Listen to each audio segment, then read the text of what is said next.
నమస్తే, welcome to reflection news. నేను శర్మ. ప్రేక్షకులారా, కేంద్రంలో ఉన్న బీజేపీ ప్రభుత్వం పార్లమెంటు వర్షాకాల సమావేశాల్లో అద్భుతమైనటువంటి బిల్లులు ప్రవేశపెడుతుంది.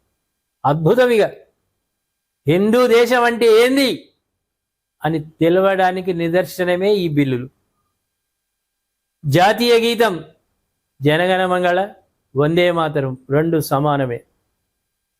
ఎవరైనా అవమానిస్తే దున్నపోతుల్లాగా జాతీయ గీతం వస్తుంటే కాలు మీద కాలేసుకొని మీసాలు దువ్వుకుంటూ ఎవడైనా కూర్చుంటే వాడిని తీసుకుపోయి జైల్లో 3 ఏళ్ళు చిప్పకూడు తినిపించి జైల్లో పోలీసు వాళ్ళు రోజుకు ఉదయం మధ్యాహ్నం సాయంత్రం సత్కారం చేస్తారు. వాళ్ళకి అహంకారంతో ఈ దేశంలో ఈ గడ్డ మీద ఉండే ప్రతి వ్యక్తి జాతీయ గీతాలను విలువ ఇయ్యాలి, లేకుంటే తోడుకలు తీస్తారు. పోలీసు వాళ్ళు తీయకుండా ప్రజలు తీస్తారు. ఎందుకంటే లెఫ్టిస్టు పార్టీ ప్రభుత్వాలు ఉన్న చోట పోలీసు వాళ్ళు గవర్నమెంట్ మౌనంగా ఉన్న హిందువులు తోలు తీస్తారు. ఇక జాగ్రత్త, మేము కాలు మీద కాలేసుకొని జాతీయ గీతం వస్తుంటే కూర్చుంటామని, లేకుంటే అసెంబ్లీలో మేము బైకాట్ చేస్తామని అంటే ఇక లోపల పడేసుడే ఉంటుంది. కొంచెం డీటెయిల్స్లోకి వెళ్దాం ప్రేక్షకులారా. జాతీయ గేయాన్ని అవమానిస్తే 3 ఏళ్ల జైలు, ఫైన్. 1971 నాటి చట్టం సవరణకు ఎన్డీఏ సర్కార్ బిల్లు, పునర్విభజన మహిళా బిల్లు ఆమోదం పైన ఫోకస్. పార్లమెంటు స్థానాలు పునర్విభజించడానికి గత సమావేశాల్లో పెట్టిరు, వీగిపోయింది. మళ్ళీ ఇప్పుడు ప్రవేశపెడుతున్నారు. అంటే తప్పకుండా గెలుస్తుందనే సంపూర్ణమైన నమ్మకంతో మహిళా బిల్లులను, పునర్విభజన బిల్లులు ప్రవేశపెడుతున్నారు. డెఫినెట్. విదేశీ నిధులతో నిర్మించిన ఆస్తుల స్వాధీనానికి వీలు కల్పించే బిల్లు కూడా. ఎన్ఆర్ఐ ఎన్జిఓస్ ఎన్ఆర్ఐ నిధులతోటి ఇక్కడ భవంతులు పెద్ద బిల్డింగ్లు కడితే కబ్జా చేస్తారు.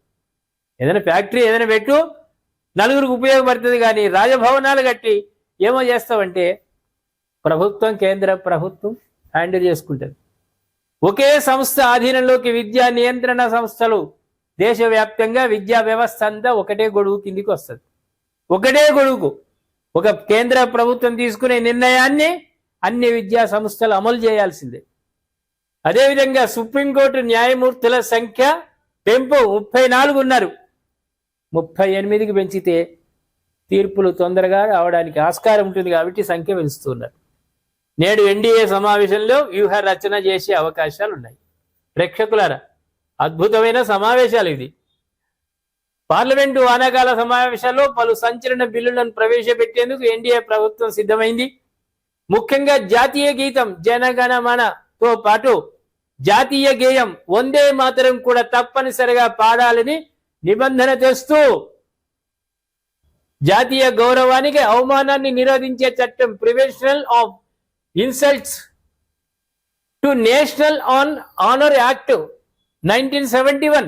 ప్రేక్షకులారా, prevention of insults to national honour act 1971 కు సవరణ బిల్లును ప్రతిపాదించింది. దీంతో జనగణమన గీతానికి రక్షణ ఇకపై వందే మాతరం గేయానికి కూడా వర్తిస్తుంది. జాతీయ గీతం గేయంలో దేనిని అవమానించినా, ఈ రెండిట్లలో దేనిని అవమానించినా 3 ఏళ్ల వరకు శిక్ష, చిప్పకూడు తినాలే, జరిమానాలు విధిస్తారు. అయితే అన్ని అధికారిక కార్యక్రమాల్లో వందే మాతరంలోని 6 పంక్తులను చదవాలని కేంద్ర హోంశాఖ ఇప్పటికే ఆదేశాలు జారీ చేసింది. 6 పంక్తులు తప్పకుండా చదవాల్సిందే అనేది కొత్తగా మళ్ళీ కొన్ని సవరించిన, కొన్ని ఇంకా జవహర్లాల్ నెహ్రూ దాచిపెట్టుకున్నాడు లోపల, సందూకులా దాచిపెట్టిండు. కొన్ని కట్ చేసి సెన్సార్ చేసి మైనార్టీలకు వాళ్లకు బాగా అవుతుంది అని లోపల పెడితే అవన్నీ తీసి దానికి యాడ్ చేసిరు. మొత్తం చదవాల్సిందే, లేకుండా తోలు తీస్తాం. అదేవిధంగా విదేశీ నిధులు స్వీకరించే ఎన్జిఓల రిజిస్ట్రేషన్ రద్దయినా, గడువు తర్వాత పొడిగింపు జరగకపోయినా సదరు నిధులతో నిర్మించిన ఆస్తులను కేంద్ర ప్రభుత్వం స్వాధీనం చేసుకుంటుంది.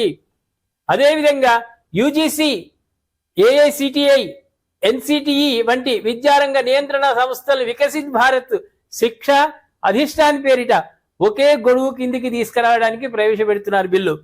అదేవిధంగా సుప్రీంకోర్టు జడ్జీల సంఖ్యను 34 నుంచి 38కి పెంచుతూ కేంద్రం ఆదేశాలు జారీ చేసింది, దానిపైన బిల్లును ప్రవేశపెట్టింది పార్లమెంట్లో. ఏదైనా చట్ట సవరణ చేస్తే సుప్రీంకోర్టు కూడా ఆమోదించాలి.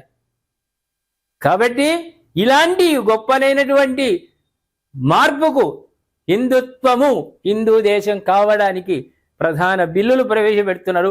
ఎవరైనా ప్రతిపక్షమోడు ఈ బిల్లులను వ్యతిరేకిస్తే వాడు ఈ భరతఖండం మీద, ఈ భారతదేశం మీద ఉండొద్దు, పోవాలి పాకిస్తాన్కో సౌదీకో ఎటనో పోవాలి.